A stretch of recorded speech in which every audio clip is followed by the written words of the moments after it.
Skate the Cape, better see you at the slide jam. Make it to the bottom, feeling pretty fly, man. You know I love it when you're all chilling here with us, and we be playing music and you all get to be hearing us. Yo, welcome back to the Virtual Slide Jam podcast. Hope y'all are well. Today we are joined by a special guest hailing from the PNW. He is known as one of the most ATV skaters out there, who was out there doing it for crews like Motion Boardshop and Sector 9 longboards back in the boom era. Some would even call it the Boomtown era. Welcome to the show, Ross Druckery. How are we doing, Ross? What's up? Doing well. Stoked to sit down and chat with you guys, tell some of the old stories and everything. Dude, we are stoked. There's a lot of lore to get into. You were probably the first dude we've had on the show with like a pretty extensive like pro career from back in the day. So definitely super interested to hear about all the opportunities you got and all the travels and the trips and the people you met along the way. So yeah, let's just jump in right into it. You guys did have Byron on though. I know, yeah, that's true. Say something, but Byron, the elusive Sasquatch of the downhill world. Yeah, he's the best. So Ross, why don't you start it off by telling us a little bit about you and kind of who you are, where you're from, and a little bit about your background of kind of what started you on this journey of downhill skateboarding.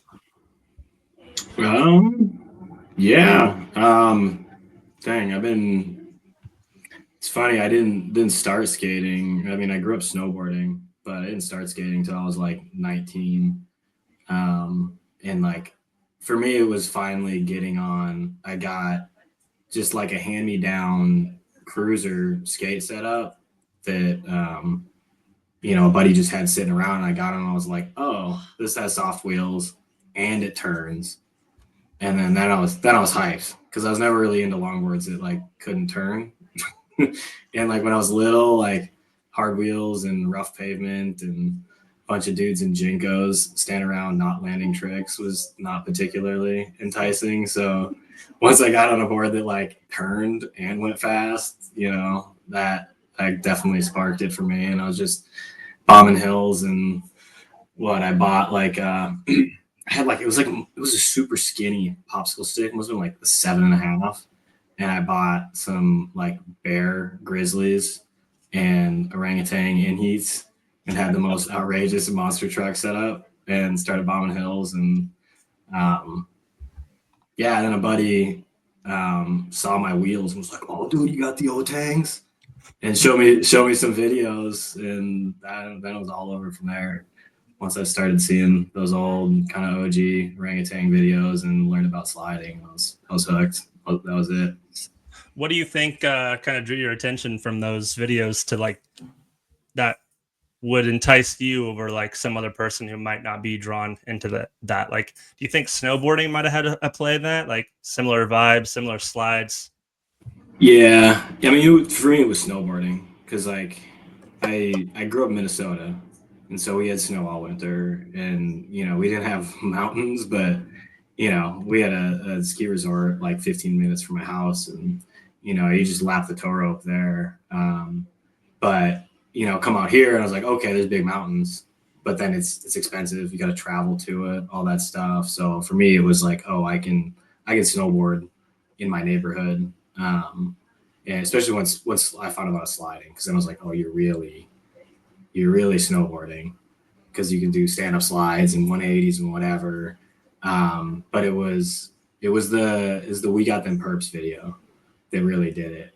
Because that was like the OG dream team, because it was James and Louie and Kevin and P Swiss, all four of them, and they're all kind of like the godfathers in a way. And they were skating Baldy, and I was like, oh, like you can skate anything. If you learn how to do this, you can skate any hill anywhere. So yeah, that's what it was for me, and that's always kind of been my approach. Like I've never been like a tricks guy. I just want to like skate I just want to put my wheels and my trucks on everything I can. Yeah. So where did you start downhilling at? Like, where was your home then, and what was your like local hits? I remember doing a lot of just like parking lots and stuff at first. This is in Minnesota. No, this is all in Oregon. So I didn't start really skating until college. It was like after my freshman year, summer went home, and then like that's when I started. So Eugene is where I really got into it, and I was just skating the hills of my neighborhood, which are still like some of my favorite roads to skate. We have really good, just like old neighborhood free ride, like Northwest Passage and stuff in Portland. Oh yeah. Just like steep old neighborhoods with crusty pavement, mix of like big driveway banks and all that stuff, and just like a short kind of double kick that's what I learned to slide on too. So that style of skating was always kind of my go-to. But I even learned like on those original in heats to do like the flat spin tech slide stuff.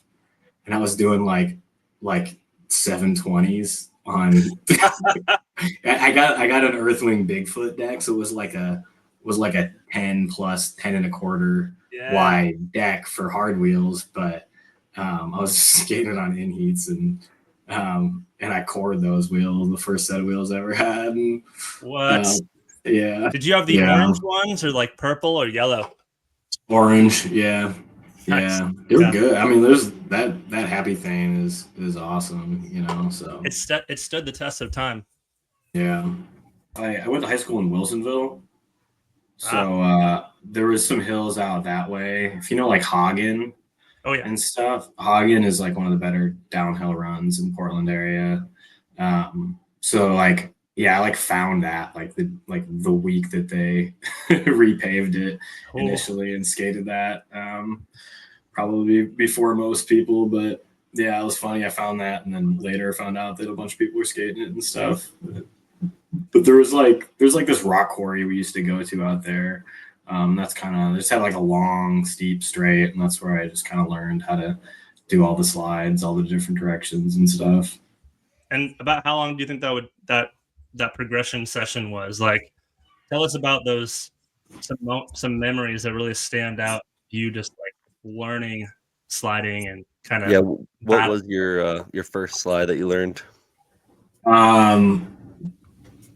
I mean, I think the first one that really kind of unlocked it for some reason, like I was able to do like I was trying to do like a Coleman, right? And like couldn't quite figure it out. And I think my buddy was like, just put two hands down. And so I did this like booty slide, two hand, and it like actually did it because it had like zero weight on the board. And I was like, oh, okay. Like that kind of like got me hyped because I was like, oh, okay, I can do this. And then just like the two hand down toe side. I was big on just like mashing into corners and like two hand toe side, like drifting around them. But yeah, well, because then you could do it. I could skate the big steep hill that had the corners because I could just do this giant ending. Yeah, you feel invincible. Nothing, just get down. Yeah. But you're basically trying to snowboard on these roads. Right. So that's when like stand-up sliding came in. It was like, okay, nice. Now we're snowboarding and we're slashing banks and all the stuff. So yeah, that's. So you mentioned that you had some buddies that you were skating with. I just kind of want to get into the realm of like the primordial cataclysm that started like the boom in the Portland area, because I know that 2008 through 2012 there was just like a massive scene in Portland. Like, can you tell us a little bit about how you kind of figured out about that and how you kind of like found your way into that crew? Yeah. So when I was first starting, like I had one buddy that kind of turned me on to it, but I didn't really have anybody to skate with in Eugene, so I was mostly just going out skating by myself all the time. And then finally got in touch with Board Sports is the name of the shop that was around for a really long time in Eugene. And they were kind of like they were doing downhill stuff. They had like a team that was like Alec and Jaden, who Shit. So they were already Um, doing it when you were like trying to figure it out? They were doing it because I went in there. Funny enough, like I went in there to try to buy like pucks for the gloves, and they were like, "Wow, we don't really sell pucks. You can buy gloves." And I was like, "What? Like nobody out there shredding through their pucks like me?" 'Cause I was doing these crazy flat spins, on like chip seal. But yeah, so then I kind of got hooked up with them, and and they weren't quite doing the same. They were skating. They're like bombing hills, Like I didn't really know how to downhill, but I was like sliding a lot. But anyway, I started skating with them a bunch, and then like finally, first event I ever went to was Cathlamet in 2010. And we had like a pretty decent little crew that we would skate with in Eugene a lot of times. Yeah, so I had been skating really hard trying to prep for that because I knew I really wanted to do the slide jam. So yeah, that was my first time being exposed to any of that, and that was like a dream come true. It was like, I remember. Oh yeah, here's the video. So actually, my dad fully dad cammed this whole thing. He did a good job. Yeah, Keeping it in focus. yeah. Yeah, so you just went to this, and this is the turnout. This must have blown your fucking mind, dude. Yeah, it was awesome. I never because like there was like 4 or 5 of us that were skating Eugene. So that's me with the Vikings purple and gold there. On the land yacht switch. That was my first longboard. And James Kelly's there at this your first event. Yeah, well, so it's crazy because like Board Sports had organized like a little like slide session thing. That's Kyle Martin with the hard wheels. But yeah, so it ended up like he was talking to like longtime Sector 9 rep Devin Beck, and he came out with Jeff Boudreau to stop by before Cathlamet and like skate our local hill. And for whatever reason, James and Tim Dell both showed up because they were talking to Jeff. And actually, there's this dude, Michael Nahimo, the one-armed bandit, that like grew up with James. So he came to hang out. Wait, why is he called the one-armed bandit? Right. So it's like James was like my favorite skater, and he still like is, still to me, like there's nobody I like to watch skate more than James. Other than like Byron would be the other one. But they have similar styles, but yeah, he came out and skated my local hill, and like obviously I'm skating a switch here, and I remember somebody had an Avenger on like Otangs that day, and I was like, dude, can I skate this today? So I was just like aggressively skating at James the whole time, just like trying to do everything that he could do, because I was like on a mission at that time. But yeah, I remember seeing him like go full blast into this big dropping left on the hill, and that was a core memory for me. So this was like kind of like almost like a slide jam like demo where like you've got pros showing up like Kyle Martin, James Kelly, and you get the opportunity to like come out and be like the hometown hero and just throw down. Like tell us about how you kind of approach this event. Like, did you feel like it was your proving grounds, or were you just there having a good time? Like, it looks like you're fucking shredding. Wait, I was shredding for sure. I was out there trying to prove a point. Just not that I'd prove a point, but like I played sports my whole life, and like, and then I went to college and I was like, oh, I guess I'm like not playing sports all the time anymore. So I was definitely like coming at this with like a competitive energy for sure. That was sick. Yeah, dude, those sliding out the curb slides, I never do that. Those were hectic. Dude, I love everyone's setup though right now. Like this is like so timely. It is. Yeah. It is. But yeah, no, I mean that's the other thing that I just like loved about it, because like I showed up, I'd never been to one of these things before, but I'm out there skating with all these dudes that I see in the videos, and like Louis there, And, here's Steven Suhama, by the way, probably like 12 years old at the time. That's insane. But like, yeah, just to be able to skate with like, there's Louis, like to skate with my two favorite skaters, and just go out there and do the thing was pretty cool, and it's not something I'd ever experienced in another setting before. Right. It gave Yeah, you that like that. motivation of like a game that you're trying to win.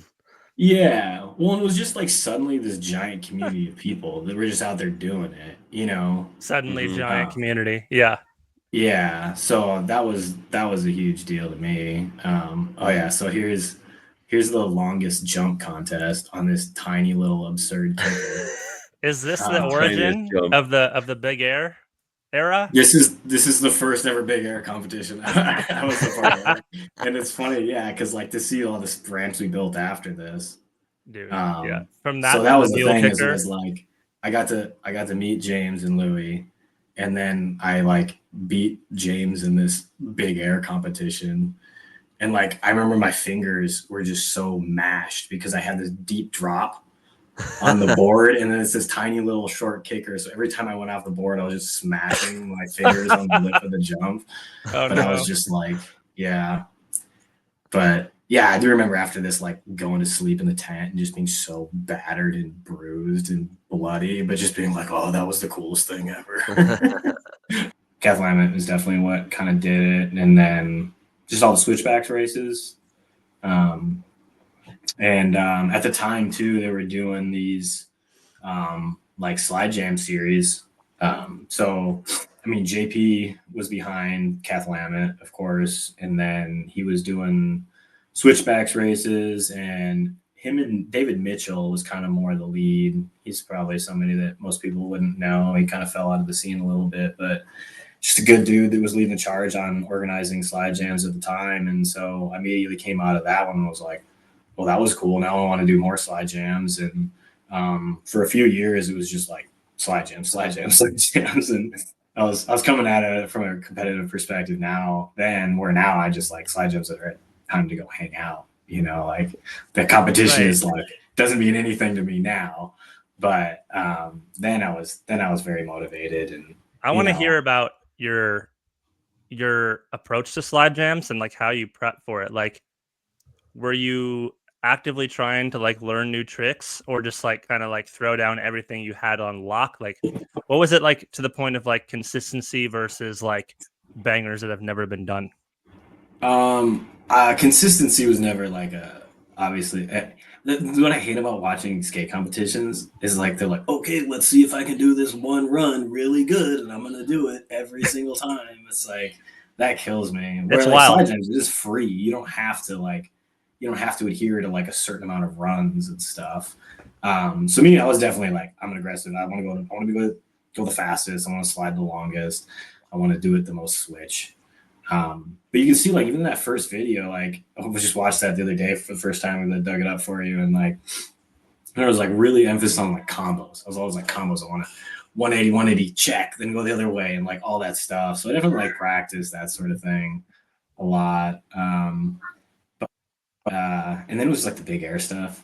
Like that was, I was just like hucking myself, and my approach definitely like changed. It's funny because like, meeting Ethan, Koshard changed a lot for me. Like as soon as I met him, it was like we immediately like that was the dude I was looking for to like to start whatever like kind of local community that we really wanted to expand, and to like have that dude that was like a slider rather than like someone that is like more into downhill bombing hills, which I got more into as things progressed. But like he was like so smooth and stylish and had that flow. And I was just the more like I want to go fast and be aggressive. And initially going into slide jams with him, like I guess I underestimated how important the style factor was. Because then suddenly it was like, oh damn, he's like beating me in these slide jams now. Or like we went to Danger Bay. That was our first like, oh, we're going outside of the scene. We went to Danger Bay 10 and did the slide slide comp, and I was like, I want to see, how well we can do. And we weren't really sure, like, where Ethan stood in the realm of everything at that point. But then he got second and I got third. And I was like Danger Bay Slide Jam, which is like that was like the biggest slide jam there was. Yes. And Mark Short got first. So it's like that man's in a category of his own. So we came and we kind of crushed it, but I was like, damn, like Ethan like even beat me there.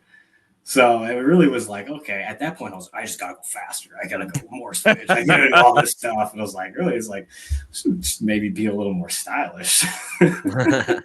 But it was good because we were just such like polar opposites of the spectrum in terms of like the way we were approaching things. So it really like forced both of us to figure out new kind of approaches. And like he was like, all right, well, I gotta do all the slides every direction.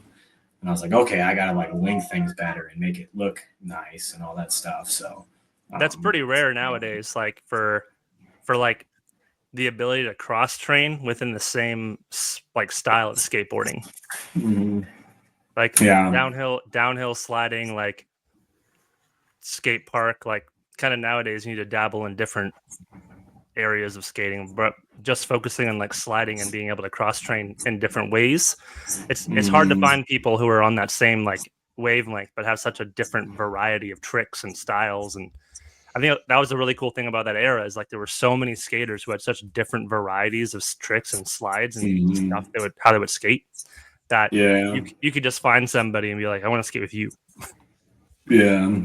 So tell us about where you met Ethan. And like, I know you guys kind of you teamed up and you were in Seattle, I think, for a little bit together. Yeah, briefly. Like, where did you meet him at? We met in Eugene. This was at this point where I was like, I just hadn't really met anybody that was like kind of doing the things that I was doing. And so I was always like looking for more like dudes to skate with. And I just remember I was like cruising across campus, like going to class. And I just see this dude. I think I had like seen him once or twice before, but he was on like a voodoo doll and he had these like coned divine wheels. And I remember like he was like doing his stylish, like almost like dancing sort of stuff. And I was like, oh, this dude knows how to skate. And that's how his wheels were coned. I was like, okay, this dude like actually knows what's up.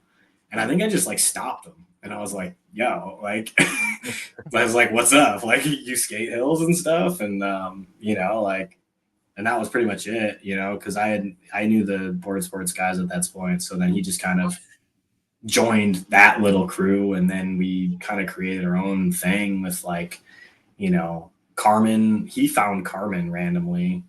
And then she came out to one of the little like slide clinics. And she was like on a Tantian, like a stock Tantian complete. And she came out of this big hill and she was just like mashing these Colemans in the most aggressive Carmen fashion. It was nuts.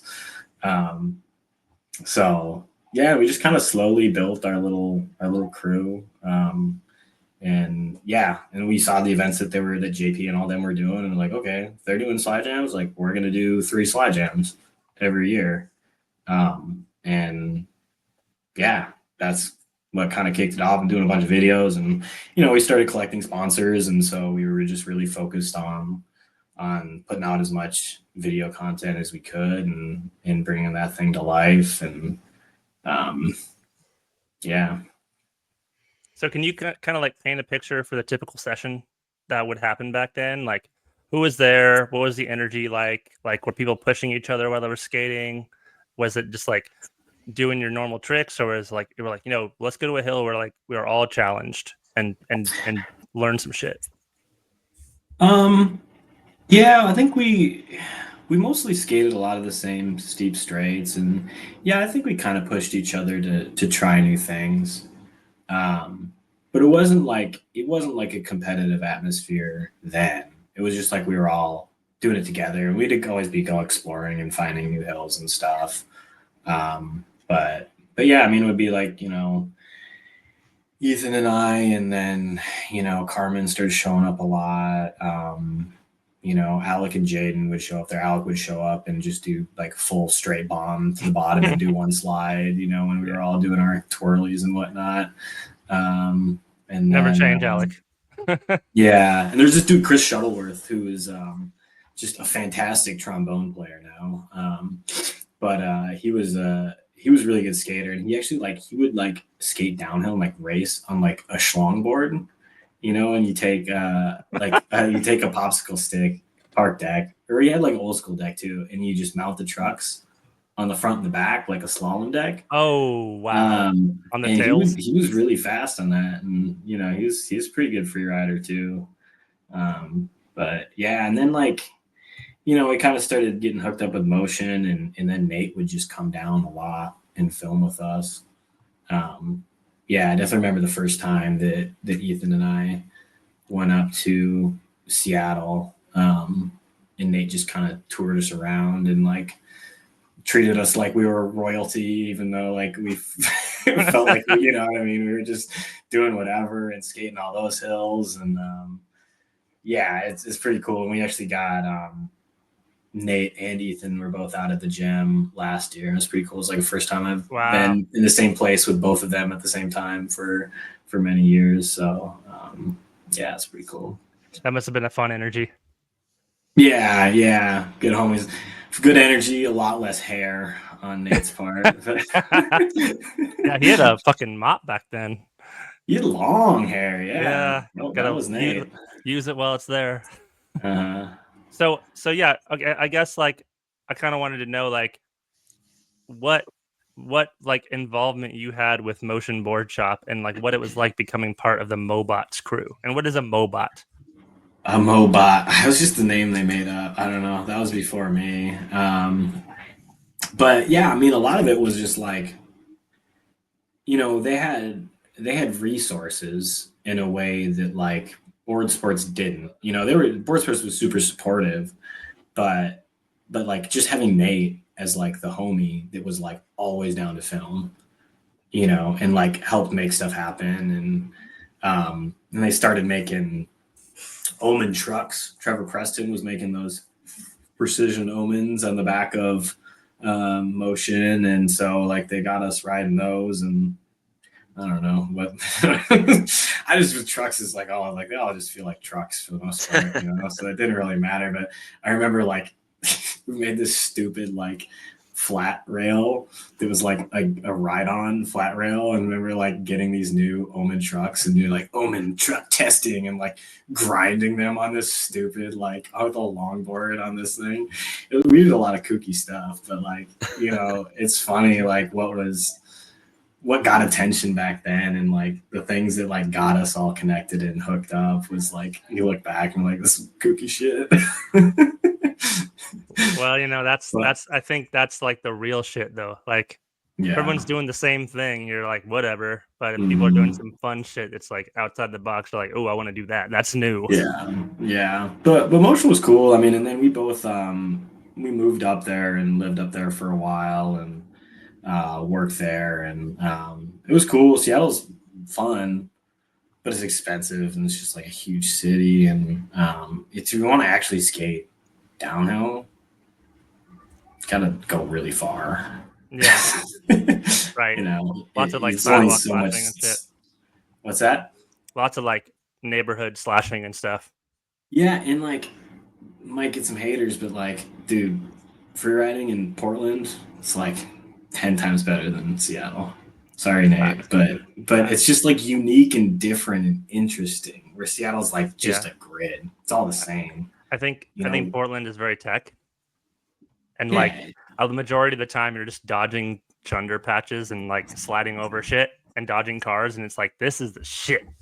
Yeah, I'm all about that chunder. Yeah, it's tree skating, or it's trees. Yeah. It's tree shredding, but there's cars and potholes and sidewalks. It's Exactly. When you're diving through the trees, you never know what's on the other side. So you just gotta react. But that's where you gotta have some funky, weird stuff like those runs in Portland if you're gonna be free riding. Yeah, but that's what the stuff in Eugene is like too. I love it, and you can go out there for 3 hours and never skate the same road twice. So, you said that your first event you threw was Boomtown, right? Yeah, we called it Boomtown. Boomtown 1 was the first one, obviously. But we had already started, I think we started our kind of YouTube channel at that point too. And so that was kind of a way for us to promote the YouTube. And I just like the events for me has always just been such a huge part of it, because It has to be.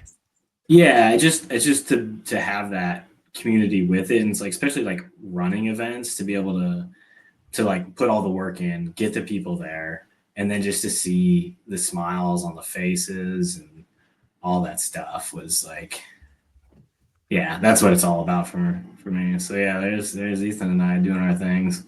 Yeah. So funny story. When my first time coming to ride the gym, me and my friends went and skated this hill, and we were like, "Damn, this is like way more narrow than it looks in the videos, and way Dude, steeper than it looks."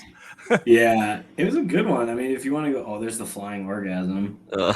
He was one of the old Not the name? Scotty. Don't Yeah, see he was that one of the old nowadays. Eugene guys. So there's Carmen and Alicia Oh when shit! they first met, you know. Yeah, Um, dude, I love it. The fucking super long, like top mount wheelbase toe sides are like probably what got me hooked on it. Like just seeing that floaty toe side, I was like, oh, that looks so good. There's Shuttleworth. There's the Longboard I was talking about. But I think I'm skating a Ginger at this point. Oh no, that's a Super Shaka. Yeah, you were pretty shocked out for a while, huh? You did like a video with Motion talking about the Shaka. Like, was that how was that board for you? And like, did you kind of like? You know, it was actually pretty dope. I like thought it was dumb when I first like got on it. I was like, oh, I don't really want to skate this, and it wasn't there yet. That was like the first version of what eventually became the Daisy. Really? Because it had like a slight spoon, and I was like, oh, it's 8-ply, it's not stiff. And then I got on it, and I was like, this is comfy.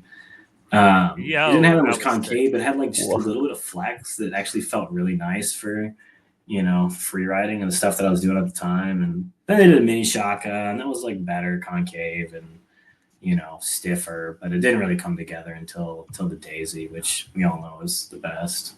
What got you kind of like stoked on like Sector 9 shit? Like, how did you start riding their boards? And like, was it kind of like, this is all I'm going to ride from now on vibes, or what? No, I mean, I didn't really think that it was necessarily a possibility.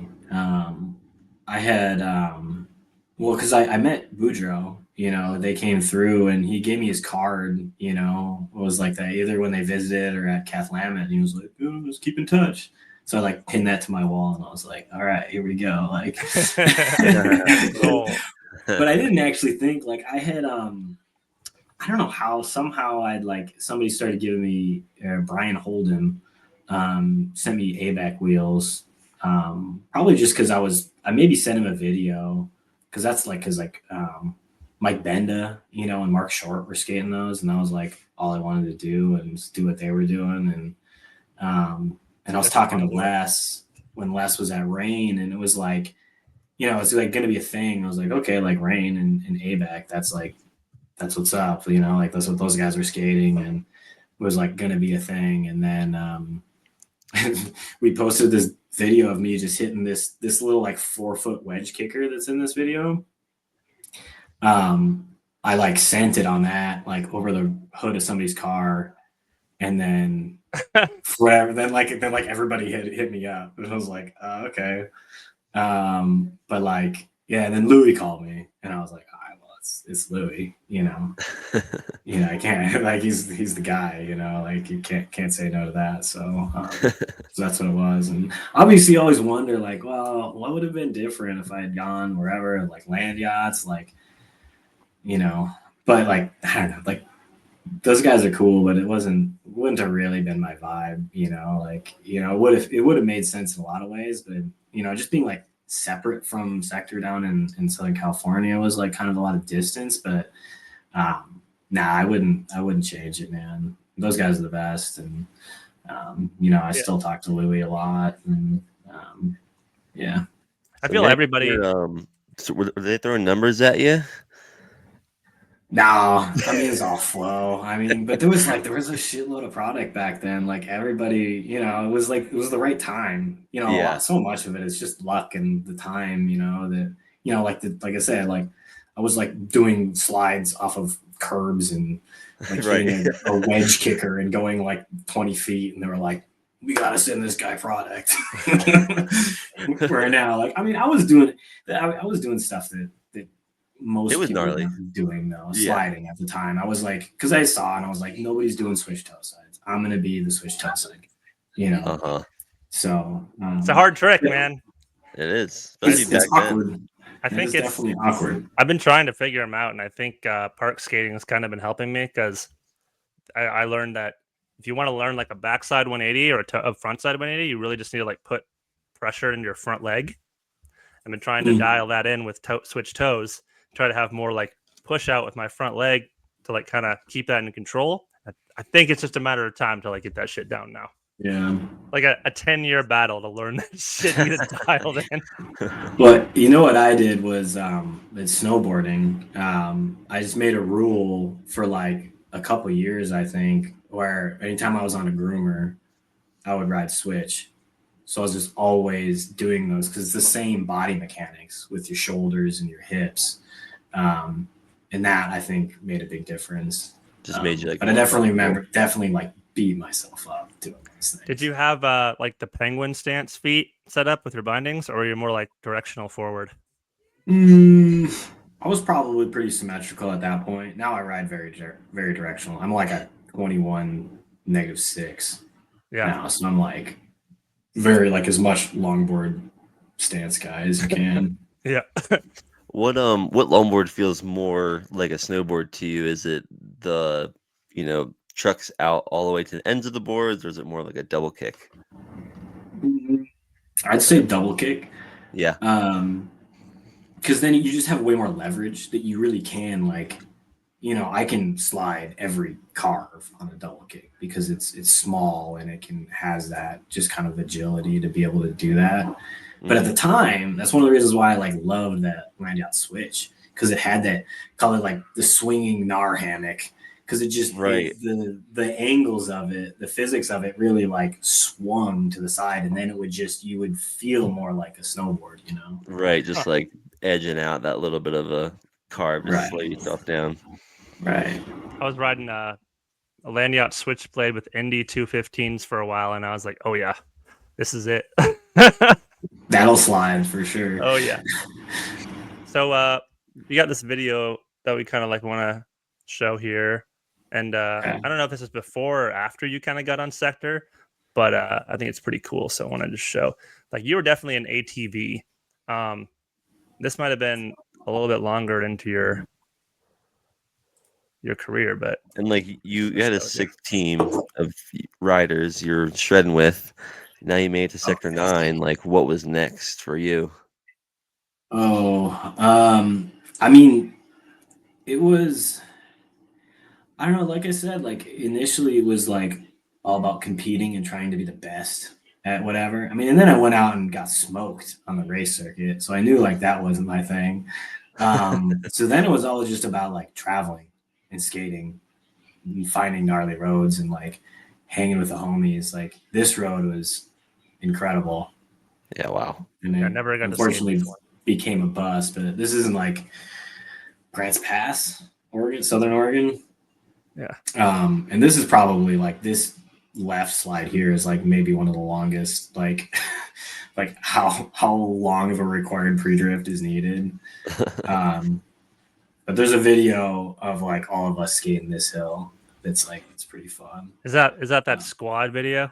The squad video. Yeah, you can put that one on. I think I got that pulled up here. Good one to talk over. But yeah, I think, like after getting hooked up with Sector, I had money to travel with and, I had the product and the support. But it really just like, that's when I started doing skate bus trips.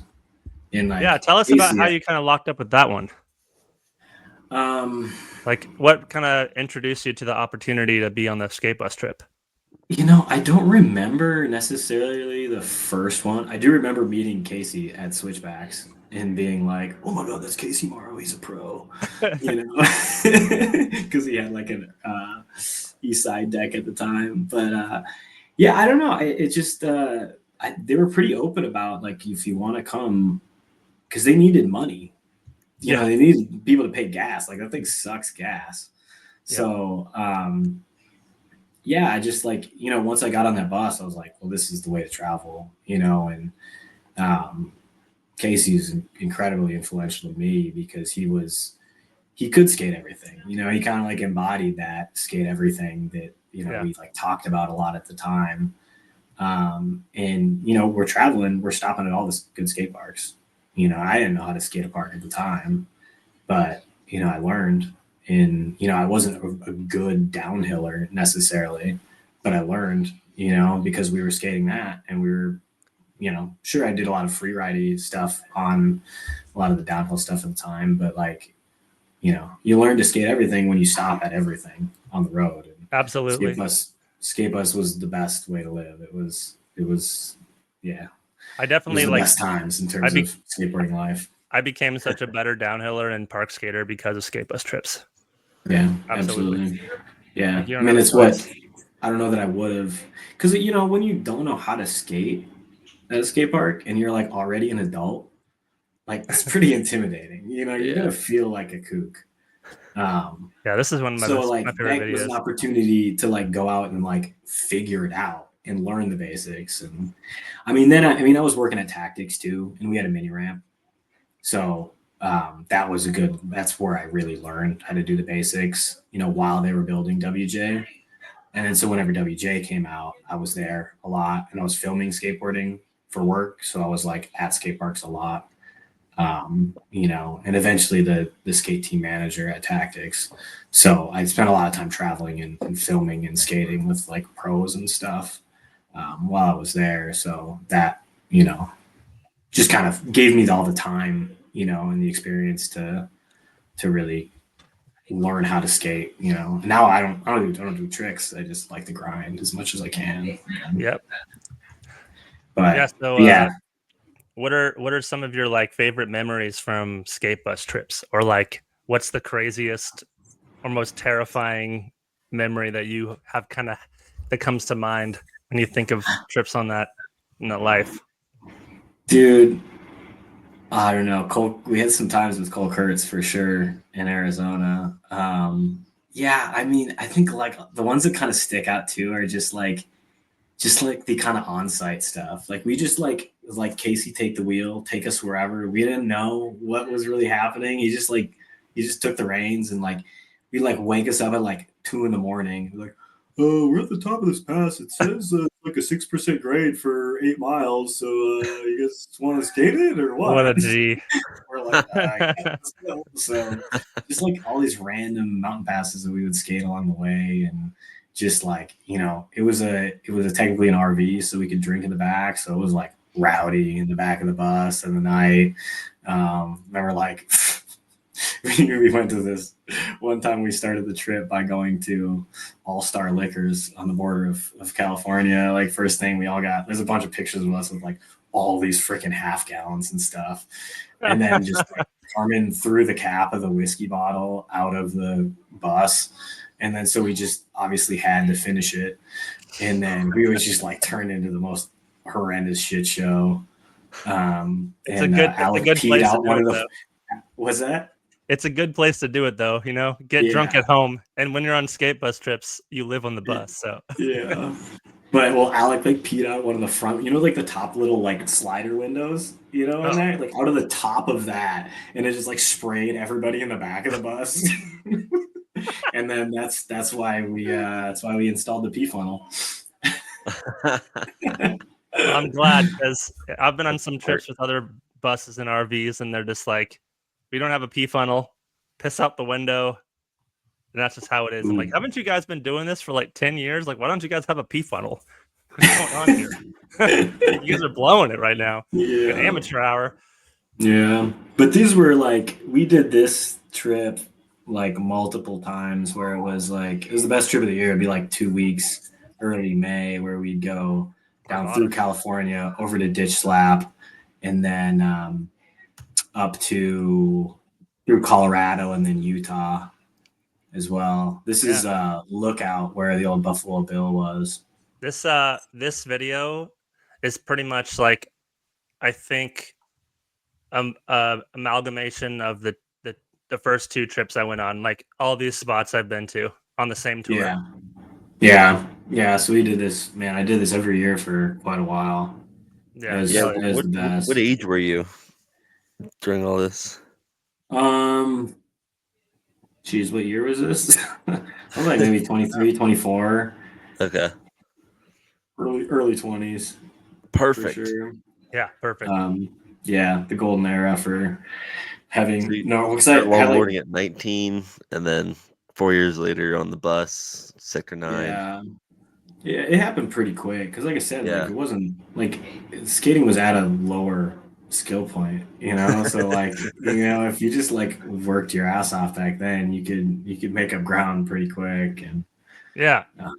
I kind of wanted to ask you about that, like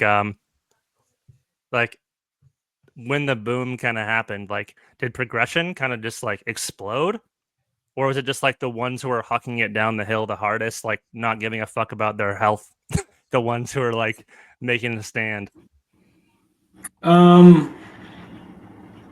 I mean, I think it was just all the videos, because we all had access to YouTube at that point. So we were just all watching each other's videos. And, like, I would watch to see, like, oh, what are they going to do next? Like, are they going to do that switch toe? Like, oh, they didn't do the switch toe. I got them. Or, like, for me, too, just, like, watching the Bay Sessions videos. Because, like, their stuff was all coming out at the same time that the Boomtown videos were all coming out. So I've been watching for like, oh, well, there's the next one. Like, okay, like look, old Byron did that huge switch check. I gotta do that, like. So I definitely was like competitive at it too, and like I'm sure we all went back and trying to one up each other, and then eventually went and skated with those guys, and it was awesome. Like, the first like a lot of people have the impression of Liam as being like, like I was like I don't know about that dude, and then he hopped on the bus with us on a Santa Barbara trip. And he was great. And like we just skated runs with each other the whole time because we were both like, oh, we do the same sort of thing. Like it was awesome, So he's obviously a polarizing character, but he's always been a homie for sure. Yeah, I think a lot of I know myself included back then, like you see people through their videos, right? And like certain people portray themselves, and you kind of get this like starstruck mentality of like, holy shit, this is like this person. And then you go and skate with them, and you kind of have to like break down that impression that you've made of them and kind of build it back up. And I think a lot of people don't get that opportunity. And I'm definitely happy to have gotten the opportunity to like meet the people who I watch skate coming up and skate with them. And that's been like the best part for me. Just like, oh, cool. Like we can all just skate together. And like I could learn from these people. But I mean that. Oh, sorry. I think you had a good opportunity too, because you've had people like Sam Gallus, Jackson Wells, fucking all those upcoming Groms in the Seattle zone and Portland zone who are like frothing and just getting so good so quick, and having a really sick community of people just like creating back then. Yeah, for sure. I mean, I think that was like my favorite thing about it is like everybody has always been so welcoming and accepting, and it's like because it is a small community, it's like if you're in the same town and you both skate hills, like you're gonna be friends. So like like just be nice, even if somebody you're not really that sure about, or like maybe you don't like this or that. It's just like you're gonna be hanging out a lot together. So absolutely, so be nice, and like and make the most of it. And like generally everybody has that same perspective. Like it's crazy how you can get like 100 skaters out to something, and it's just like everybody's just homies because everybody knows that that's the deal. And so you come into it with a welcoming perspective. But yeah, back then we had like a ton of Groms, and there was a lot of like kids that were coming out to the events we were doing at the time. And honestly, that's something that's like really missing now is the slide jams. The slide jams brought it all together because, like I said, like in the Northwest, like we were doing 3 a year, and the JP and them were doing 3 a year. And there was more in Seattle that were happening, and like everybody traveled around, and it just like brings this like very approachable like way of entering the community. We just don't really have anymore, like in the Northwest right now, or at least in Oregon, like there's a really good outlaw scene that's like awesome. in a way that like it wasn't back then. But it's not like it's an adults thing, you know. Yeah. It's not for kids, so Right. it's tricky. But yeah, so this is what the slide jam developed into, and this is like we brought like all the ramps down from Cathlamet. We loaded them up on trucks and brought them down to like build this one, and this was my favorite slide jam we ever did for sure. Yeah, Yeah. this is a sick setup with the sidewalk ramps and Yeah, the and like hit. this little feature right here because the sidewalk jump was always fun. It's cool, like Yeah. a turn into it. And just seeing everybody, like the There's participants Ronzani. here and the style and like the ability, it must have been just like jaw dropping for a lot of kids to see this in person. Right. You know, and you see somebody do it, then you know you can, you know. Look at Alicia. Camden, dude. Yeah. Gnarly. Man, that Yeah. first time watching Camden skate in person blew my mind. Dude, he was like 10 years old. It was nuts. Oh, Graham my Heisted. Oh, no effort floater. Fully committed. So was this on the was this on like the straightaway, or was it on the other hill at the bottom of the straightaway?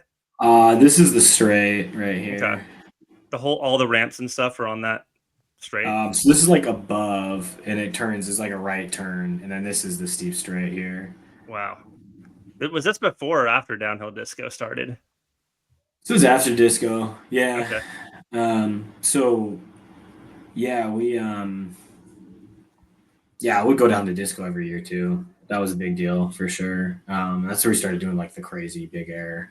Yeah, I'm not stuff. sure if I met you at disco or if it was at like the end of the world tour, but I remember you won the big air that year. Yeah. Not end of the world, but double Dutch bus tour. Yeah. I don't that was remember which one after. was which. Tisson's the best. Yeah, I don't really remember. I just kind of remember you being around. I almost think that I met you at like just like a slider session in Possible. In SF at some point. Yeah, that's yeah. definitely where I started getting like lost in the sauce. Like I moved to San Francisco to be in this because I was like, oh, this is what's happening. Like I had no idea about Portland until the double Dutch bus tour and the PDX bus came down, and I was always just impressed by like how you guys rallied hills together, like super close. Like that was like I'd never seen anything like that before. Like just the pack runs. I feel like in all time, PDX downhill probably goated for like pack run sends. Like you guys were just on another level with that shit. Yeah, we just skated together a lot, you know. It'd be 13 dudes in the bus, and we all get out and you just feel comfortable. Like probably spent more miles skating with Tisson than anybody else. So there's a lot of comfort there. If there was a doubles slide jam where you had to slide with your partner, who would you pick? Ethan. Yeah. Yeah. That'd be a great event too. We should do that. Yeah. I've always thought about like ways to do like team aspects and stuff. Ooh, this is a good game that I think I made this up. Dude, you guys are dialed on this. That's Brandon Desjardins. Yeah, kick the can. Yeah, because you got to aim it too. Yeah. Gnarly. Who's that? That's this kid Camden Vinesh. I don't know what he's doing now. His brother's doing like sick photo editing and for like color grading for like independent films. Yeah, we when I was in Portland, like I think 2017, kind of like a couple years into my stint there, Camden and Grant started showing up to my events hella randomly, and we started skating together, and it was just like, dude, hell yeah! Like they were definitely like changed. Like they didn't have the same style, the same tricks, but it was great seeing them out there. Nice, that's cool. Yeah, great homies, good people. Mm-hmm. All right, so let's talk a little bit more about your sector era. Tell us a little bit about like what it was like being on sector. Like, were there any kind of like incentives for you to perform, or like what was that arrangement like? Was it like a kind of like a job, or just like a, hey, we're stoked on what you're doing, like here's some stuff? Like tell us a little about like what you brought to them and how you were rewarded for that. Like what was it like? What was a cheddar bisque? How big? Not. It was all travel budget, for me, and that's what it was for most guys. Dudes that had boards with their names on it, probably got a small check, but dude, like even then, like nobody's getting big money really riding, maybe James, but it's pretty modest. If I've seen what dudes are making, it's not much, so don't get your hopes up. But it just They're opened the still doors. doing it. It made it possible for me to, because I worked all the whole time. I've always had a job. That's part of the value that I had as a rider, is that I worked for Motion, and then I worked for Tactics for like 7 years, and Tactics is a big account for everybody. So there's that. But I mean, it was opening doors to get me to events. Going out there, just being part of the community was like, for me, like I was the dude in the Northwest for sector, so I was the representation, and it's making videos and being part of that, but also just like showing face at events and going out and competing. And, there was like incentives for podium and whatnot, and photo incentive and stuff like that. But it really wasn't about the money. It was about, that stuff. But yeah, I mean, then they would send me to things and like, okay, we need you to be here to do a thing. Like I did some shop visit with James and Louie out in Edmonton or something one time, and I did, one time they sent Micah Green and I to El Salvador, which was wild. And they're like, hey, you want to go to El Salvador? And I was like, yeah. Wow. But it was weird. It apparently turned out it was like on like US development dollars that were like, they paved some mountain pass to create access to some communities that like didn't have paved access, and they're like, well, how do we celebrate the grand opening? And they decided they're going to throw a downhill race. So I don't know how, but like it went through the chain, and like sector was like needed to send people, so they sent Micah and I, and we just got picked up by some random locals, and they just drove us around for fucking, yeah. It was crazy, dude. These kids did not know how to drive. They were all over the place, and there's like all the classic like dogs in the roads and like cars on the wrong side of the road, and it was crazy. Really, really good roads though. And actually, Orlando, Orlando, Yeah. He spent time in SF, but he was one of the dudes that like carted us around. He was like the one dude that like spoke English well. And we were like, he's our safe guy. We can trust Orlando.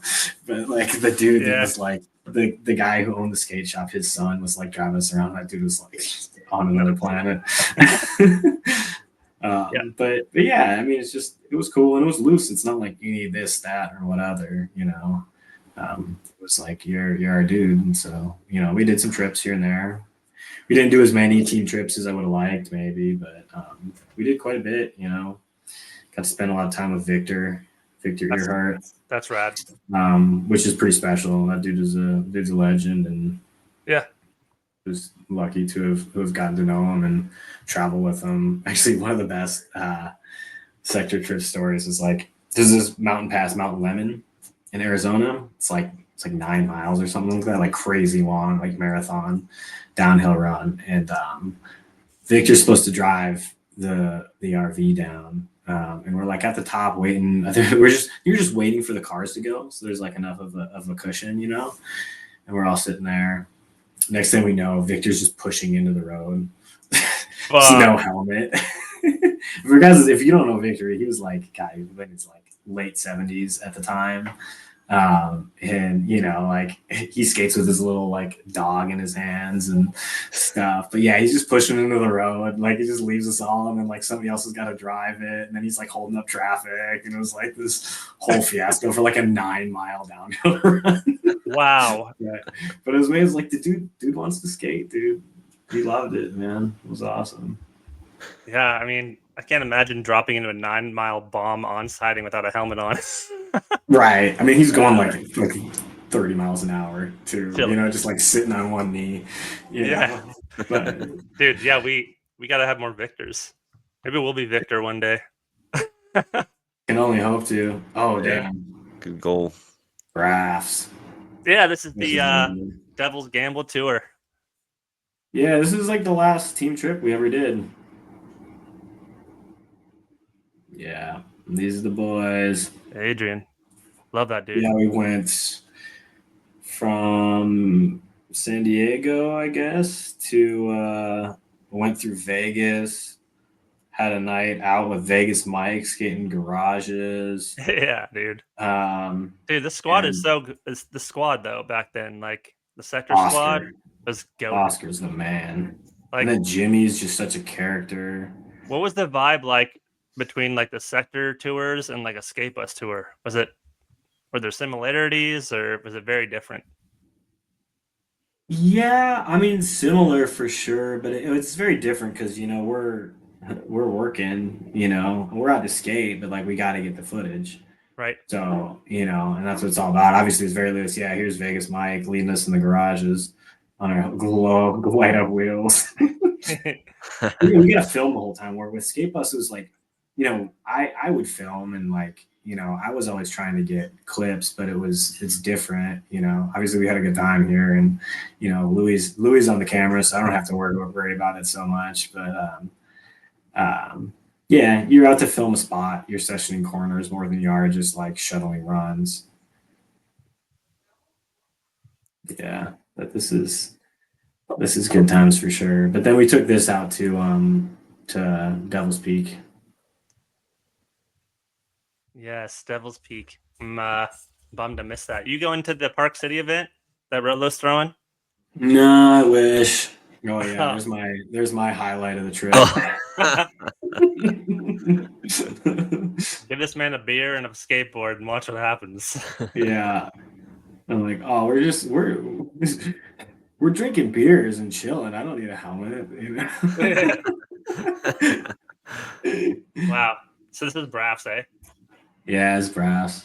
Was This is one of the best roads out there, man. Nothing quite has the power as brass. Wow. It looks like a time, bro. Was Louis on the camera here or somebody else? We had some dude that we paid to Okay. film as well. Was he like Louis driving did a lot ahead? of film as well. So is he like driving ahead and spotting corners and getting all these crazy clips? Yeah, I mean, Braffs you shut down. Right. You kind of got to shut it. Was it hard to film this, like, just for how big the road is? And yeah, it's just you got to kind of wait, until they're ready and then go do the thing. But no, it's not unlike any other road in terms of like what you have to do to film it. Damn, there's more clips of me in here than I remember. Kind of wanted to talk a little about your filming and photography as well.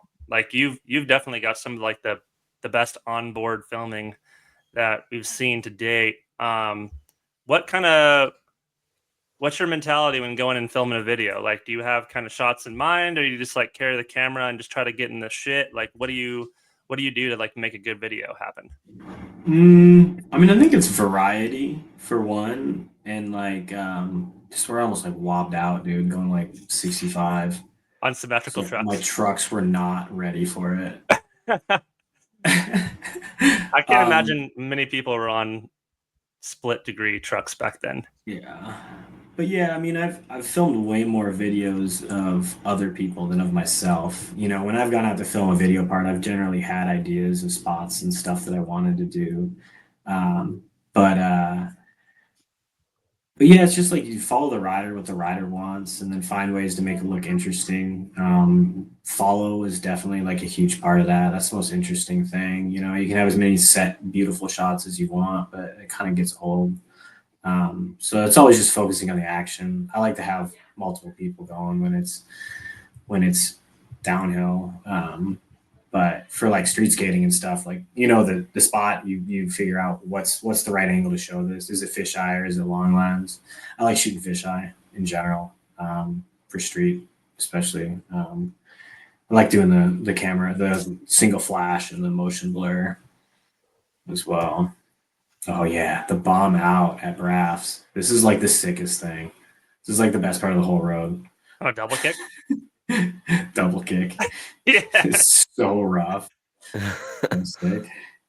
But yeah, I mean that's kind of the idea. You just kind of you take what the road or the spot has to offer, and you find the best way to make it look good. I'm sure spending a lot of time skating the road helps get the good shots. Mm-hmm. I've always had a good brain for just kind of memorizing roads in general, which has definitely just helped me in my skating. Kind of more know what to expect. Kind of know like what's coming and what tricks to do. Mm-hmm. Yeah, so I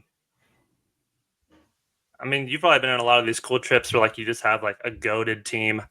Are there any like moments that stand out of like shit you've seen go down on a skateboard that just like are like top tier for you? That could be street, park, downhill, whatever. Oh, it's hard to say. I'm always pretty impressed with like racing and dudes that can go super tight, and fast into corners and drift. That I actually just at that Devil's Peak, there was a heat. It was like pretty high up, but I can't remember. It was like somebody like Maiden was coming to the corner, and somebody like came in hot on him and like slid in front of him, and Zach like lifted up his glove to like go over the puck, and then he put it down and he almost made it, like something clipped, and then he just got tossed. But like, I don't know. It's like cool moments like that. I mean, skating wise, it's hard to even think back, but I've seen some crazy street skate stuff too. Just like big long rails and just like big transfers out of bowls. And yeah, I don't know. Can't think of anything in particular that. Who are some of like your favorite people that you filmed with or shot with? Dalton Dern was always like one of my favorite dudes. You guys seen the Dern brothers stuff? Yeah. Yeah, they've kind of blown up more recently, which is super cool because they're really good dudes. And yeah, Dalton was always just like that dude that would like, no matter what the spot, he had something for it, whether it's a rail or, a park, whatever. Like, dude was a full ATV and just like an animal, just like a party animal too. So we went on a lot of trips together, and yeah, he was one of my favorites because he was always just down, and he was always just kind of fringe, like flow, whatever. And then they finally kind of found their place and decided, like, the brands aren't going to do it for us. We got to do it our own way, and started making their own YouTube, and just kind of, their older brother just, I think, kind of was dedicated to like being that dude to make it happen from the media side. And then they just kind of blown up since then. And obviously hanging out with Bam helps, but yeah, they're one of my favorites. Cool skit with Silas. Oh, dude, I got a good one. One of the craziest things. So Texas started doing this event at Wendell's. It's now Seek Skate Camp up on Mount Hood, and they have this like a mega ramp to airbag, which used to be set up for skate. And I got to hit that one time, and Jesus. did like a 30-foot backflip to the airbag. Yeah, I'm good. Which is pretty wild. But yeah, they turned it to like a dry slope so you can like ride a snowboard down it. But after the event, it was just all like the pros and the industry people that were connected and whatever, they're hanging out. And there's a bunch of pro skaters just like wasted riding blank decks with no trucks down the dry slope to the end of the thing. They're just like slamming, and like Silas is out there like at least 40 and just like sending it and slamming. And they had a bunch of dudes had like cushions at the end, like pushing it back and forth like a hockey like edge, and like people would get to the end and they just like deck them. It was the wildest thing. That was pretty cool. Also, gosh, like Rip Ride Rally. Did you go to that, Kurt? That was the Lincoln He City did. one, right? The Lincoln City one, that Oh, one was dude. all time, dude. Nice. I wish I did. That's like the craziest park to begin with. But then the next day they did like at Red, who's the like the founder of Dream Landscape Parks, built all the best skate parks in Oregon. But and a lot of other places too. But yeah, he's got this like compound with like a crazy like 13-foot bowl in the barn. But they also did like dirt boarding, and they had this dirt board contest. And they had like a drop off, and they had like a big kicker with a giant rainbow rail, and like dudes like like Evan Smith is out there like doing wild stuff, and like Peter Hewitt is bombing down these things and just getting wrecked. You guys know Simon Bannerow? Oh yeah, dude out of Seattle. Skates for like Lakai and Girl. Like that dude is like one of my favorite guys to watch skate. Got to skate with him at Lincoln City and at WJ. oh yeah. He's so like fun and creative and friendly and awesome. His new Spitfire part is unreal. I got a really sick photo. It's like one of my favorite photos of him hitting this kicker ramp, into the dirt hill, and it's just like it's wild. Yeah, I'll send. Yeah, that goes up there with top coolest things I've ever seen skateboard related. That's pretty dope that you got to kind of get into that world of street skating and shit with longboarding. Like, I kind of had a similar like coming to time moment where like I was at the Puerto Rico race this past fall, and we were at the skate park jam, and Bam rolled in with like Jimmy Mateo, and I was like, never thought I'd meet Bam through downhill. That's funny. Yeah, that's funny. Time and place. Saw him at a trade show once, but I've never met him. But yeah, those Puerto Rico events are awesome. I got to go do that one year at Guataca. In the slide jam, same spot they did the slide jam this year. So it's cool to see that they're keeping it alive. And that was a really crazy trip. Dude, Puerto Rico is so sick. Like Carmen and Alicia were there. It was like everybody went. And like James and Louie were there, and we had like the craziest collection of people at this house that we were partying at. And there's like a bar with a mini ramp across the street, and it was just like living in paradise, it was awesome. It's a good way to put it, living in paradise. And the shows that happen in the city center every night, so good. Well, we just remember going with Carmen and being like, we were like not even, we must have been 21 at the time, but just like buying pints of cheap rum, just put a pint in each back pocket, and just like all right, we live here now. Oh, dude, here's a story for you. So on that trip, like after we had been up all night partying at that one house, we had like a 2-hour drive. Not 2 hours because it's Puerto Rico, maybe like an hour and a half drive from where we were to San Juan to the airport. But Jackson Shapira had to get on a flight out. And you guys know Punk Rocker? No. You ever met that dude? He's from Mexico, and he's like wild. He's like not the dude you want to leave around your girlfriend type of guy. Oh. But just like it's like, I don't want to talk trash, but it's just like kind of sleazy, He like somebody walked out on him hooking up with some like older woman, during the Guataca at the hotel on the corner of the race course. And anyways, but he was like kind of rode for Sector for a while. He had a pretty decent following with YouTube and whatever at the time. But anyway, so he also doesn't drink. He's like the craziest dude, and he goes by Punk Rocker, but he doesn't drink. So he's like the only sober one. So the plan, Jacko needed to fly out, but the rental car was in his name. So Punk Rocker was going to drive Jacko to the airport, and I was going with him so that when we dropped the car off, I could get a new car for the next however many days we were there. We're driving there, and Punk Rocker, Jacko's asleep, and Punk Rocker rear ends the car in front of us, and it's this little tow truck that's got a tow hitch sticking out, so fully just blasts the radiator. Thank you. Wife's just brought a beer for me. Hey, nice. So then we're just screw it. He's like, I gotta get to the airport. And he was so pissed. That's what he did. He gets up and he walks out. He looks at the damage, doesn't say anything, and just straight blocks Punk Rocker in the jaw. just like blasts him. And like Jack was a big What dude, the fuck? you know, just like knocks him to the ground. And then just like, I don't even know if he said anything to him. He just walks in and gets back in the car and just sits down. Just like pissed. And it was like, he's obviously like apologizing, whatever. And he's like, you gotta get me to the airport right now. Like he's like tripping out, angry Australian. And anyway, so then we just drive the car, you know, and it's all messed up and it's smoking and there's like tons of traffic. So he's just like, I think Jack was driving at this point. Yeah. So he's just like, fuck it. Like he starts driving on the shoulder and he's just driving up the shoulder, like the engine's smoking and making all Jesus these Christ. horrible noises. And it's like, are we going to make it? And we finally got there.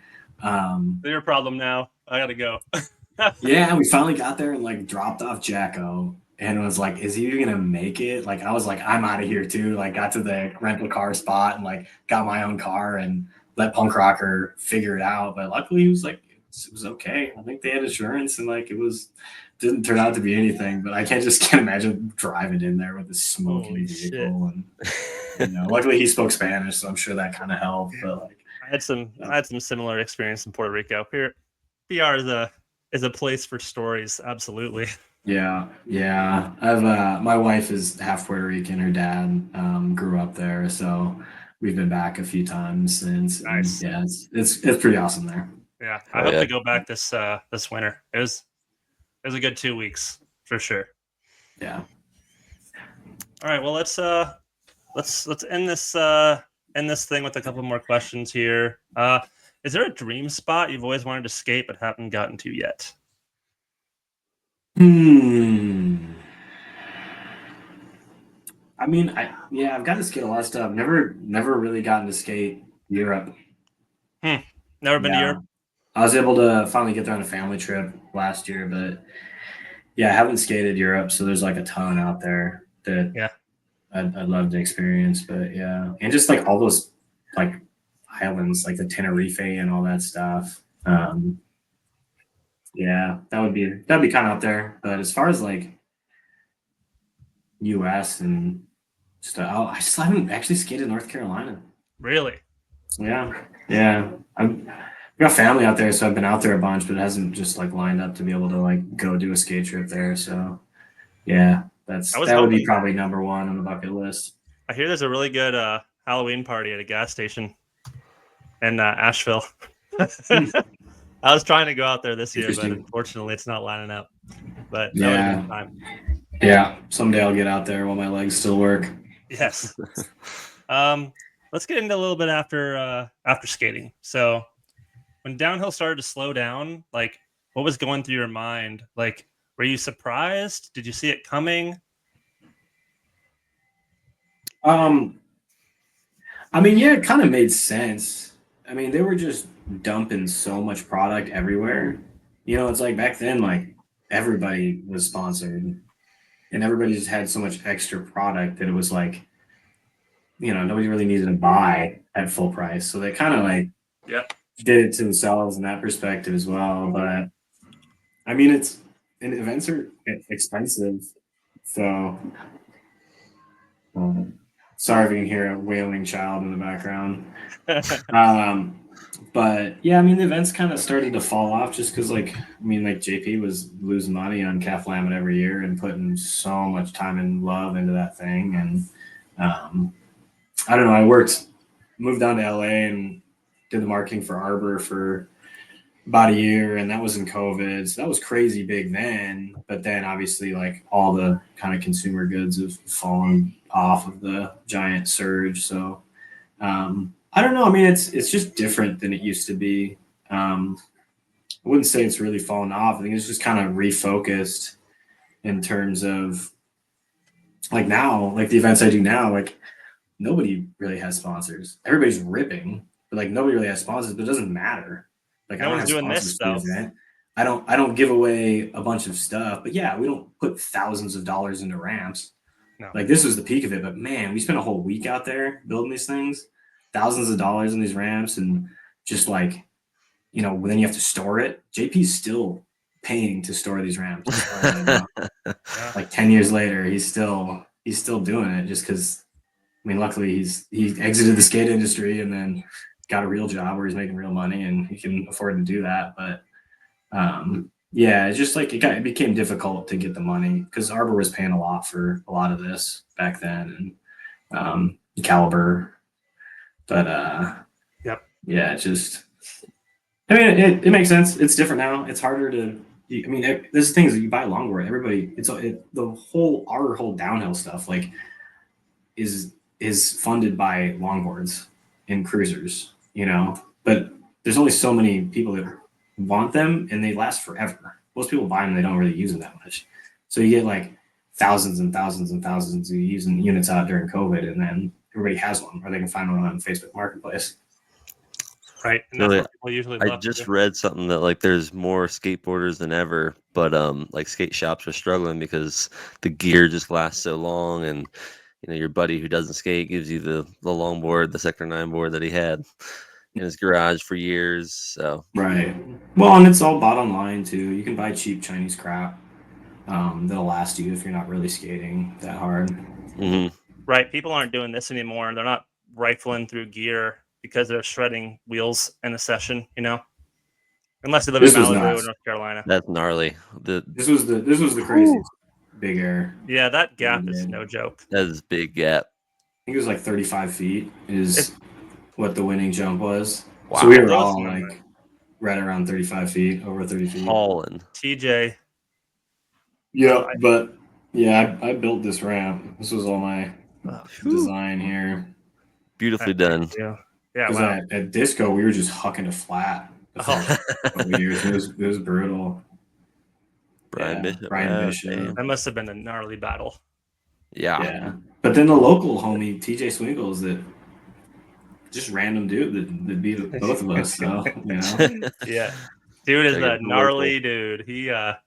He skates vert and pools like no one's business. He's a rad dude. I got to skate with him for a couple of years when I was in Portland. He was like the dude I would go out to progress with. It was like, you trying to do some shit that's never been done before? And he was like, say less. I was like, yes, let's go. Yeah, I want to ask, how was your transition like out of skateboarding into real job, starting a family? Like, did you see it coming, or was this premeditated? Like, I did it, I'm done. I mean, it was not an easy decision, because I was at Tactics for like almost 7 years, and that was really good. I was kind of ready to like do something different, and then the Arbor job just randomly popped up. So that's that's kind of the dream job, LA. Doing marketing for a cool skate brand that is downhill focused and all that stuff. So that was great. I mean, I was down there for a year, but it was like during COVID, so it was like kind of a weird time. And we got to do one cool team trip with Danny and Towel and Ricker. We started calling us the Legends team because we were all like 30 and older, but because they just like had this downhill team and they just like never added anybody more because they weren't really like focused on it. Oh yeah, Levi Green. That's an awesome dude. First time I met him, he was in a Crown Vic. This is at Cowtown. He's doing donuts in the Crown Vic. It was awesome. But this was a cool trip because like Cole Kurtz was a like local marketing dude for Sierra Nevada. So like he got them to pay for part of the trip, and he was always filling us with beer and everything. So, and he filmed a lot of this too. But yeah, it was. I mean, we were down there for about a year, and we were already like kind of trying to have a kid. And then once my wife got pregnant, we were like, well, maybe we'll stay for a little bit longer, get another full year in down here. And they're like, well, maybe we'll do it sooner. And they're like, well, if we're gonna leave, we might as well just get out of here. So we did that, and it was kind of cool because I was able to get Louis hooked up with to take my place here, and he didn't stay that long, but yeah, and I worked for just like a local craft brewery that was like like kind of a mid-sized brewery in Oregon, and that was cool for a while, but it's kind of like one-man department. It was cool to like learn different industry. Did like key account sales for a while, which kind of sucked. But now I'm at like a bike trailer company that's small, independently owned, and it's just a good company, and it's, you know, outdoor goods, and it's bicycle deals and stuff. So not going on skate trips for work anymore, but it's been good, and the money's better. As soon as I got out of the skate industry, the money's better. Yeah. You still So, shredding hills? yeah, for Nice. sure. I mean, not as much, just you know, parental duties for the most part, and you know, it's a lot that goes into being a responsible family man. But nah, he's like, he loves to ride his bike. So we're just cruising around the neighborhood. I'm either skating with him or biking with him. And he loves to go to skate park. So he's out Nice. there. And I'm doing the Ride the Gem event now this was the 5th year. We're doing another one, Santiam, Slamma. We did the last 2 years. But it's like, you know, it's the free ride stuff. It's just getting people out to the hills to all skate together. So, you know, I can't travel the way I used to. So now I just try to organize the events that I want to go to that are close, so that I can bring the family if I want. Yeah. Yeah. Bring We the got some community good to ones you. out there.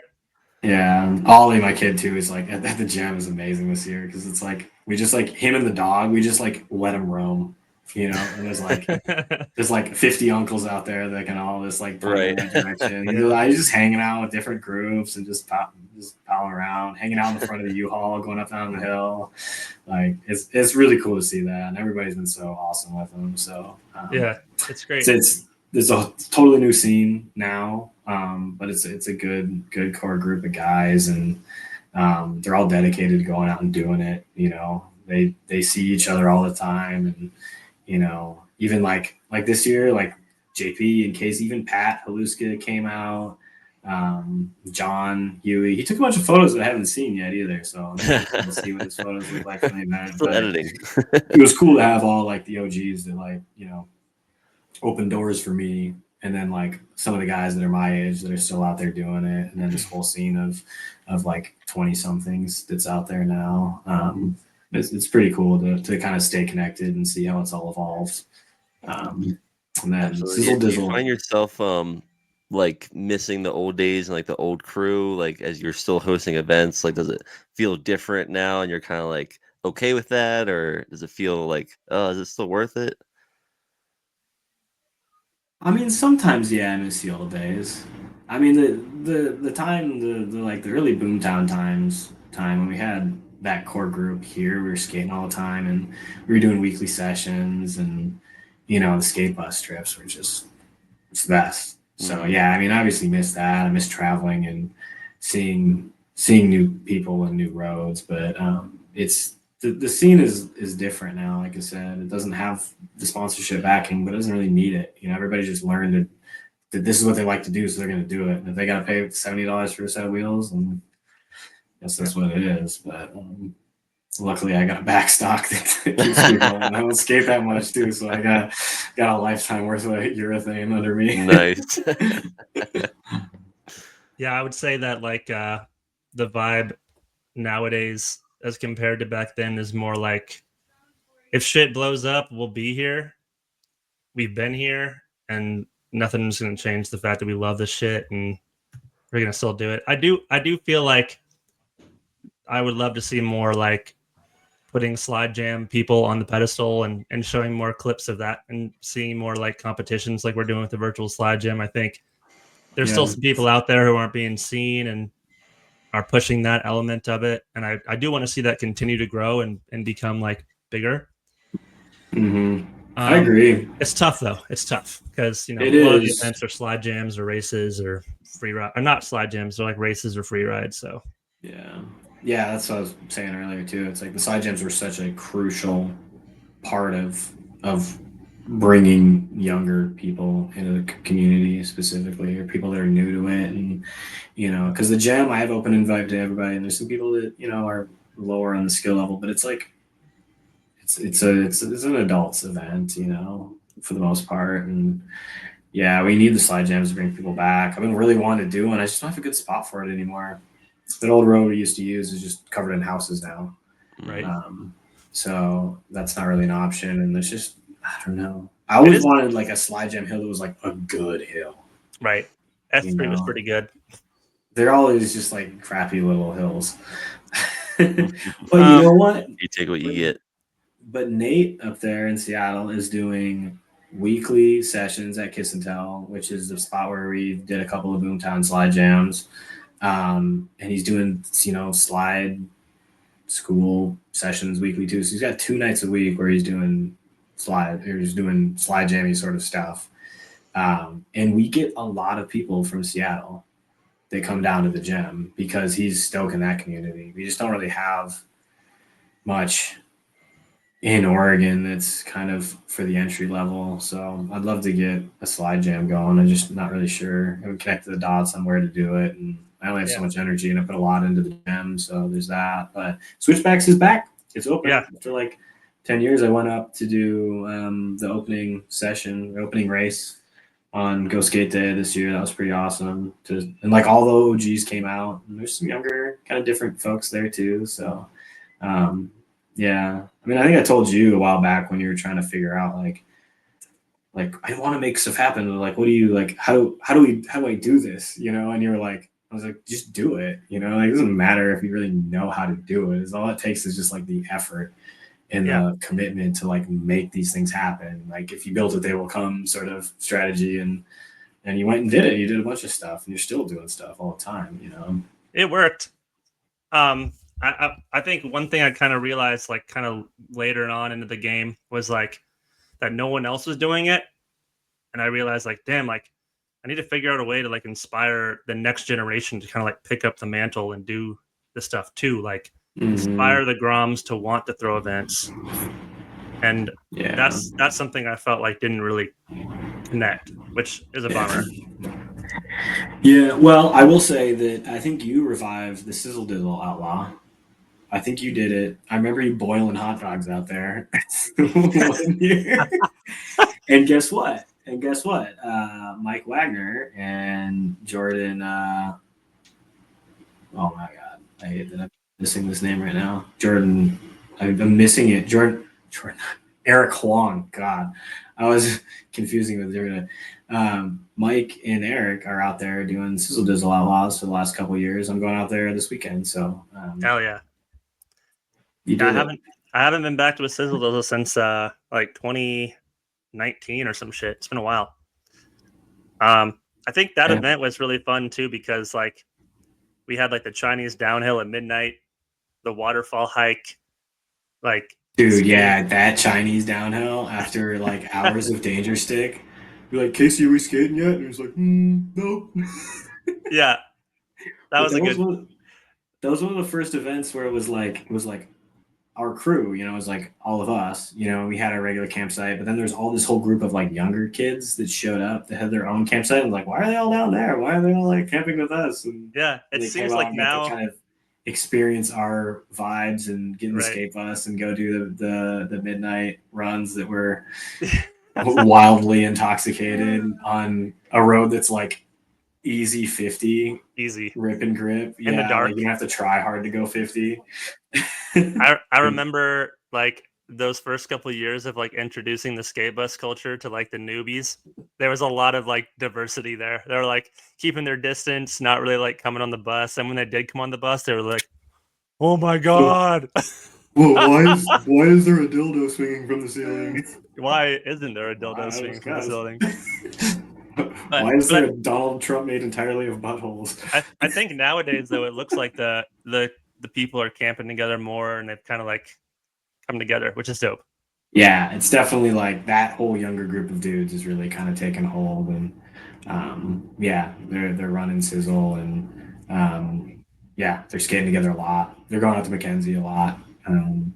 It's a good squad of kind of mid-20s that are out there now. So hopefully that brings in, kind of another. You only have one kind of Grom that's like 20. Yeah. But yeah, we need more slide jams is the way to do it.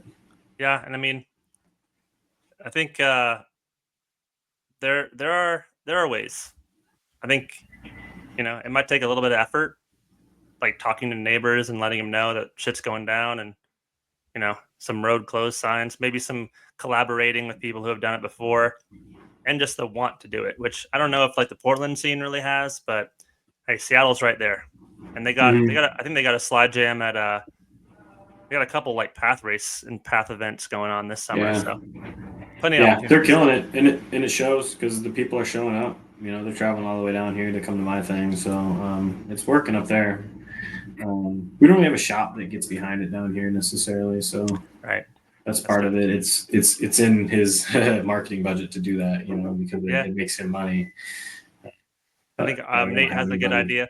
What was it like working with Nate? Like, kind of, was he like? Just tell me a little bit about his energy and like what pushed him to want to like make so much happen. I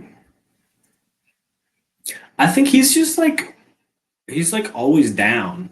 He's just like a goofball that always just wants to be part of it. When he sees something that he thinks is cool, he just wants to push it. And you know, he's always been connected with Motion, so and now he owns it, so it's like he has that incentive to keep driving. But yeah, when we first met him, he was just like, I'm gonna hang out with these dudes and film them all the time because that's what I want to do. And we just became friends, so we just had a good time hanging out all the time. And you know, yeah, he's just got the energy, and he's one of those guys where like even if I was like full of shit, you know, telling some bullshit story, he would be like, yeah, dude. He would be like right there with me, just like believing everything I said, you know, and like support it and like give me reasons why I was right, even if I was full of shit, you know. So he's just like, he's a very just like supportive, positive sort of dude, you know. And yeah. I think he's got the strategy down for like getting people hyped and want to keep skating. Yeah. So if you buy skate gear, buy it from Motion because he's out there doing it. You know, he's living it. He's coming out to the events. He's supporting events. He's having his own. And I don't know. I don't see anybody else out there doing it. You know, it used to be Scott Lembach down with Skate, but now Nate owns that. So I don't know who's doing it down there, but I mean, there's like Flat Spot, Les and Flat Spot doing it up in Vancouver. But as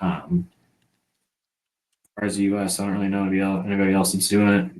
I mean, no one out here in Idaho. I'm trying to get the downhill thing growing a little bit, but it's hard. I'll tell you. Yeah. It's tough. Well, as we kind of get out of here and wrap this thing up, I just want to play a video and we'll do some hot takes over the top. Hot take section is going to be like, I'm going to ask you some questions. First thing that comes to mind, just answer that. Okay. You ready? I'm ready. All right, let's pull this video up here. Let's see if we can find it here. Bro, here we go. I'm glad you showed me this. This is a sick video. Oh, damn. Such good filming. This is like Nate and this other dude that he was working with for a while. You see his long hair there for a second. Yeah, this is like the last video I ever filmed. It was like just me.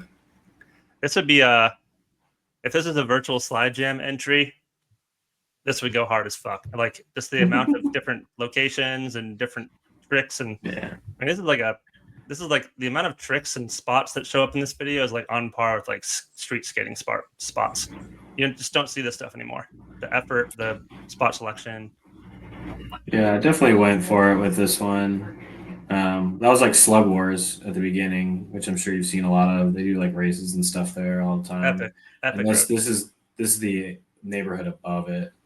So there's like a big steep neighborhood above that flows into that Slug Wars run. I was really proud of that toe side. That was sick. Beyond the dip. Yeah. For some reason, I thought this was Bull Mountain. No, this is Issaquah. Okay. Yeah, I'm definitely looking forward to skating more Slug Wars when I move out there. I love that path. So good. Yeah, it's a good one. This is Mercer Island. Max Whipperman grew out on Mercer Island, and it's just this very steep, rich neighborhood island. But this little road was very challenging. I definitely kind of beat myself up I really, really wanted to do the whole thing switch. I finally got it, but it was not easy. That was dope. Switch check on the driveway. Yeah, that's the one that was sick. That was the one that was really difficult. Yeah, a little S curve. Yeah. All right, man. Ready for hot takes? All right. Toe side or heel side? Toe side. Ramps or rails? Ramps. Favorite skate trip food? Just like a sandwich you get at Safeway. You just go buy the meat and the bread, the fixings. Just make your own sandwich in the parking lot. Mustard. Alrighty. Mustard is the only condiment you need. Yeah, You gotta true. pick one. It's gotta be mustard. Best place to skate?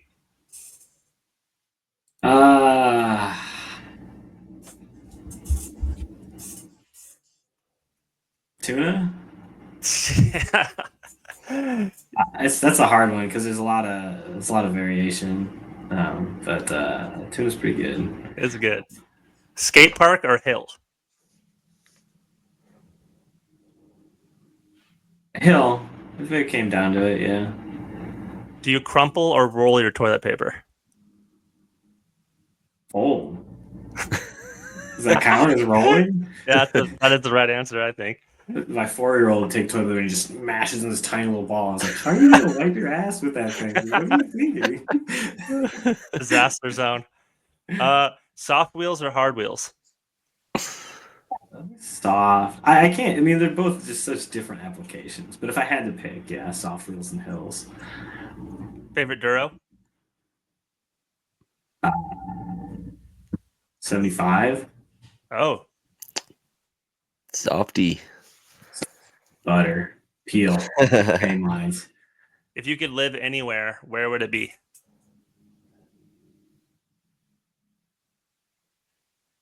I mean, I think I chose. I think Eugene is what I chose.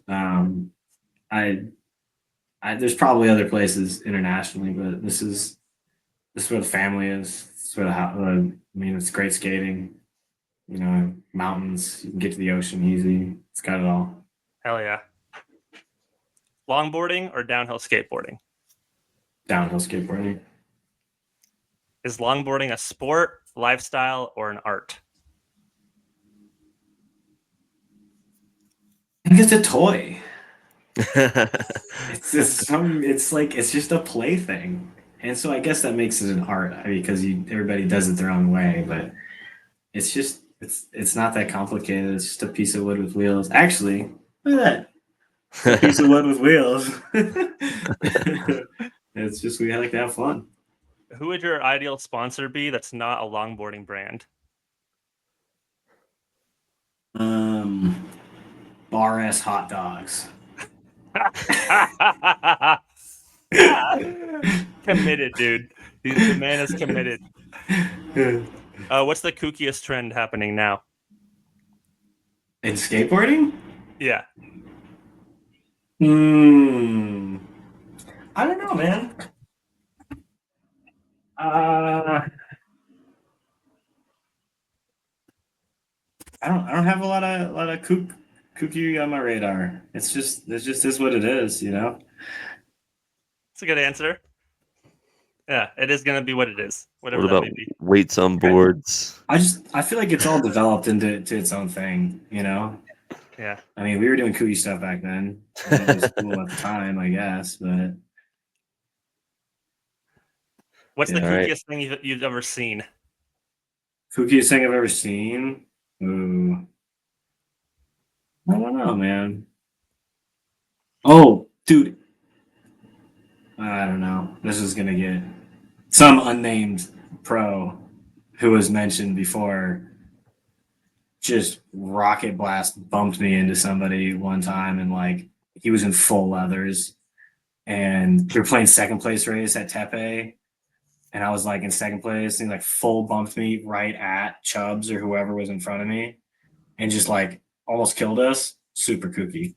Yeah. I won't name his names, but he's not on my list of favorite skateboarders. Don't Fair. weaponize skateboarders. Right, especially at like Tepe when we're playing a fun game. Yeah. You know, and you're in full leathers. That's fine. Pack riding a downhill run or pack riding a free ride hill? Pack riding free ride. If it's if you're with a squad that can like mash stand-ups going full speed, that's the best. All right, last one. Who's the GOAT? James Kelly. Yes, He sir. did it. Yeah, he he paved it for all of us, dude. I spent so many hours watching his videos, just trying to do what he did. And then Byron would be like James 2.0. Yeah, unbelievable talent from both those dudes. Yeah. I just remember like skating Mulholland, I think, with like a big squad of dudes. And we were all like mashing. And like I look over and James just like does a 180. And then he's just like switch, like doing 180s and doing little checks in the pack. And it's like, how's he just doing that? You know, and we're all tucking and he's just like playing around. Like, yeah, that's one of the cooler things that I've seen done as well. Soft brain mode. Yeah. But now that's like what the gym is like. If you're mashing packs in the road like that, I mean, you could just all like schlub around. That's the best. That's what I want gym to be like. That's what I want every run to be like. Yeah. 180s next to each other. Let's go. I'm cultivating that. Barrels. Barrels. Slow down, get the barrels. We don't have to tuck. We can just stay close and like have fun. Yeah. It's my vibe. All right. Well, before we wrap this thing up, any shout outs, anything coming up on the radar that people should know about? I don't know when this is coming out, but Sizzle did a lot this weekend. Shout out to Austin Arthur for always being like the dude to help me out with events and stuff. And then just my wife and family for being supportive. And yeah, Casey, Morrow, Jeff Boudreau, JP Rowan, Louis Poloni.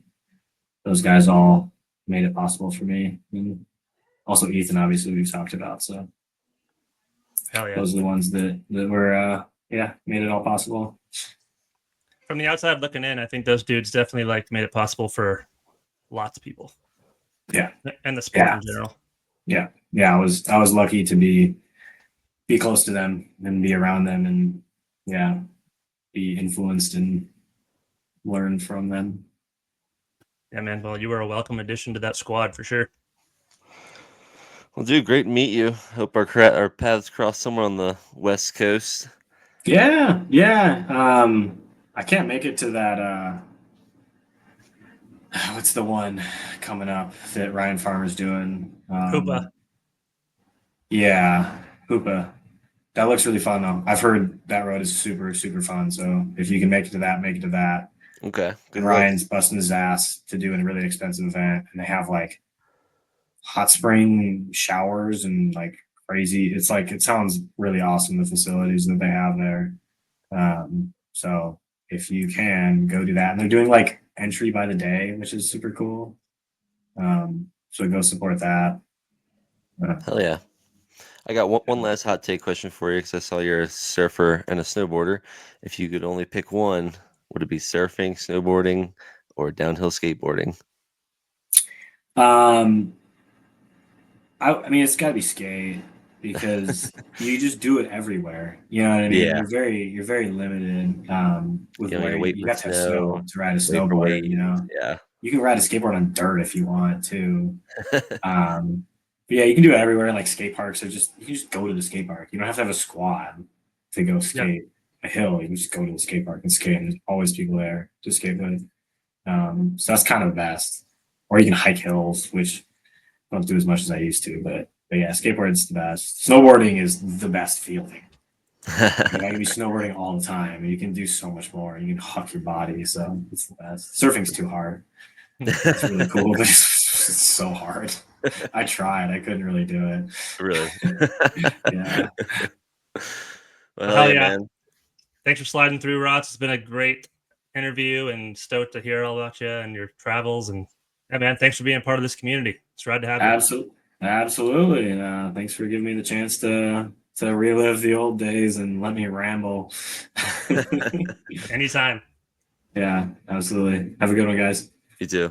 Peace. All right, peace. Peace.